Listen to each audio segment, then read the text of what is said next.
Friends, இன்றைக்கி வந்து புரட்டாசி சனிக்கிழமை நான் வந்து தலிகை போட போகிறேன். முதல்ல சக்கரை பொங்கல், வடை, பாயசம், சாம்பார் எல்லாம் செய்ய போகிறேன். என்னென்ன செய்ய முடியுதோ செய்யலாம் ஃப்ரெண்ட்ஸ். வாங்க ஒன்று ஒன்றா செய்வோம். ஃபஸ்ட்டு சக்கரை பொங்கல். சக்கரை பொங்கலுக்கு ஃபஸ்ட்டு சக்கரை பொங்கல் செய்வோம். 1/4 கப்பு வந்து பாசிப்பருப்பு எடுத்திருக்கேன். குக்கரில் செய்ய போகிறத நான் அப்படியே வந்து பாத்திரத்தில் தான் செய்ய போகிறேன். இது வேகட்டும். இப்போ ரைஸை சேர்த்துடலாம். இது வந்து 1/4 கப்பு வந்து ரைஸ் எடுத்திருக்கேன்.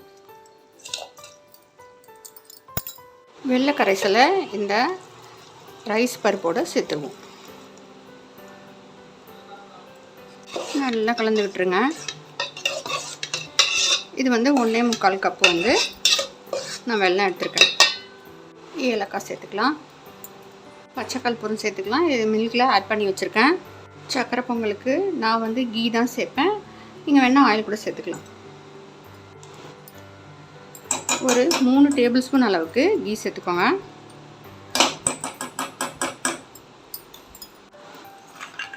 முந்திரியை ஃப்ரை பண்ணி எடுத்துக்கலாம்.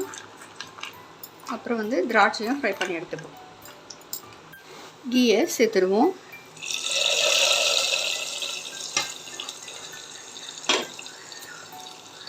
கொஞ்சம் முந்திரியும் திராட்சையும் சேர்த்துடலாம். கொஞ்சம் வந்து பாயசத்துக்கு வச்சுப்போம். இது ரெடி ஆகிடுச்சு ஃப்ரெண்ட்ஸ். இப்போ வந்து வடை போட்டுக்கலாம். அதுக்கப்புறம் பாயசம் செஞ்சுக்கலாம். சாம்பார் தாளிக்கணும். அதே வானலியில் நம்ம வந்து கீ கொஞ்சம் சேர்த்துட்டு இந்த சேமியாவை வறுத்துட்டு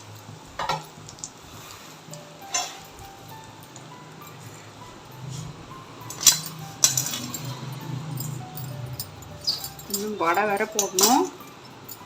வடைக்கு மாவெல்லாம் அரைச்சாச்சு. வாட்டரில் சேர்த்துருவோம்.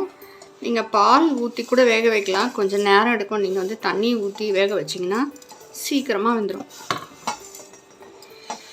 அப்புறமா நம்ம வந்து பாலை சேர்த்துக்கலாம்.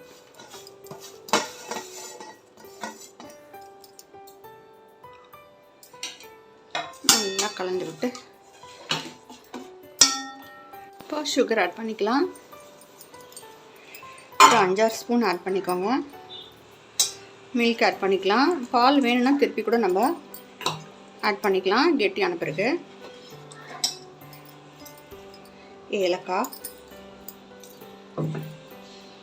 கொஞ்சம் முந்திரி, திராட்சை.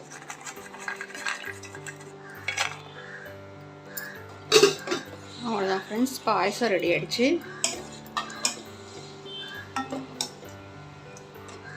மில்க் அப்புறம் வந்து கொஞ்சம் ஆட் பண்ணிக்கலாம். கெட்டியாயிடும். அதுக்கப்புறமா வடையை போட்டு எடுத்துட்டு அப்புறம் வந்து படைக்க வேண்டியதுதான்.